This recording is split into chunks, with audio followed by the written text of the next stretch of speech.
محترمینو ملګرو، که چیرې تاسې زموږ و چینل ته نوي راغلي یاست نو دا اوس حالا چې تاسې کومه ویډیو ګورئ تر دې ویډیو کته دغه سور د سبسکرایب بټن ووهئ او هم په څنګ کې یې د ګنټۍ نښان ووهئ ترڅو زموږ د هرې نوې ویډیو معلومات تر تاسې پورې ډېر زر در ورسیږي او زموږ د چینل نورو ویډیوګانو کتلو لپاره د دغه عکس پر څنګ باندې آنلاین زده کړه ووهئ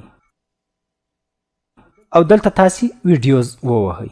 دا ټولې زموږ د چینل ویډیوګانې تاسې کتلی سئ. نو راځئ چې ویډیو پیل کړو. محترمینو ملګرو، السلام علیکم ورحمت الله وبرکاتو. الله تعالی دې وکړي چې تاسې هم زموږ په شان روغ رمټ او په صحت منظم یاست. زه دا د نن یو ځل بیا ستاسو په وړاندې له یوې نوې ویډیو سره حاضر یم.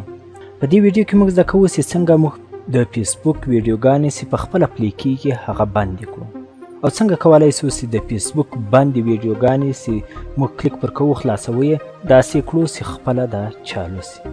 دا یو ورور په کومنټ کې هم پوښتنه کړې ده، له هغه وجې دا ویډیو زه ستاسو لپاره جوړوم، که څه هم دا اوسه طریقه ده.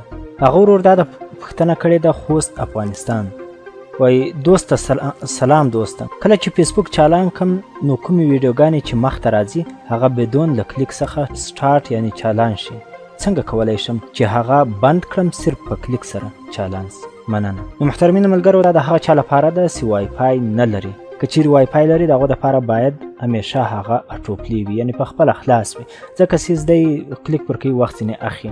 او که چیرې د چا وای فای نه وي له هغه څخه بیا امبیانې خوړل کېږي، د امبیانو د کمښت له وجې باید هغه بند شي. نو ویډیو پیلوو چې دا څنګه کېږي. تر ویډیو پیلېدو مخکې باید تاسې دا یوه خبره په یاد ولرئ چې دا یو پښتو چینل ده چې انشاءالله له دې وروسته به ډېر غټ سي او 3 ملګري کار کوي انشاءالله، و تاسو ته به ښه ښایسته او نوې ویډیوګانې اپلوډوي چې د ورځې به تر 10 زیاتې تر 1500 پورې انشاءالله رسیږي، داسې ویډیوګانې پورته کوي. نو کوم چیرې دا ویډیو خوښه سوه د لایک بټن حتما ورکړئ. نو ویډیو پیلوو چې دا څنګه کېږي. تاسې وګورئ دا ویډیو ته زه راغلم په خپله د سټارټ ته په خپله چالو کېږي. همداراز زه لاندې نور پسې ولاړم، ګوره دا ده د اوباما ویډیو په خپله باندې چالو سو، ما هېڅ کار هم نه ده په لرلی. لاندې به ولاړ سو نورې ویډیوګانې به وګورو، دا ده په خپله دا ویډیو هم پلی سو. نو څنګه کولی سو چې دا بند کړو؟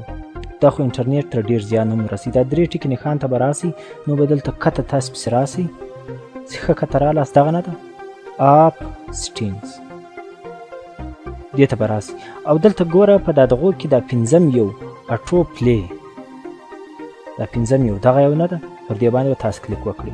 دلته ګوره 3 شیان دي، پر دا پورته یې ولیکلي دي وای اون موبایل ډیټا اینډ وای فای کنیکشن، یعنی د موبایل که ډیټا وي او که وای فای وي په دواړو سره کې ته غواړې دا ویډیو پلی سي بس پر دغه ځای باندې دې وي. او دا دویم یو چې د اون وای فای کنیکشن اونلی، یعنی خالي ستا سره چې وای فای وي په هغه باندې دا ویډیوګانې په خپله پلی کېږي، نور که ډیټا ته خلاصه کړې وي په خپله نه پلی کېږي. او دریم چې ده نیور اټو پلی ویډیوز، یعنی هیڅ کله به هم دا ویډیو په خپله نسي پلی تر څو ستا کلیک نه وي پر کړی. نو زموږ په کار دغه نیور اټو پلی ویډیوز ده، دا به موږ سلیکټ کړو. په دې سره زموږ ویډیوګانې په خپله اټو پلی بندوي. ګوره اوس دا ده دا ویډیو ده په خپله چالو ده. اوس ګوره زه ورته رالم، اوس ګوره پلی غواړي. ټولې هغه ویډیوګانې دي چې کله ورته راسم یعنې موږ بیا پلی کوو، دغه یې نه پلی کېږي.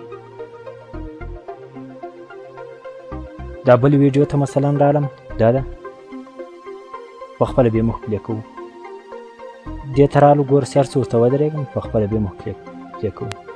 محترمینو ملګرو، ښایي ستاسو دا ویډیو خوښه سوې وي. کوم چیرې خوښه سوې ده نو د لایک بټن ورکړئ او له نورو ملګرو سره یې هم شریکه کړئ. نور هم پر الله تعالی سپارم. السلام علیکم ورحمت الله وبرکاتو.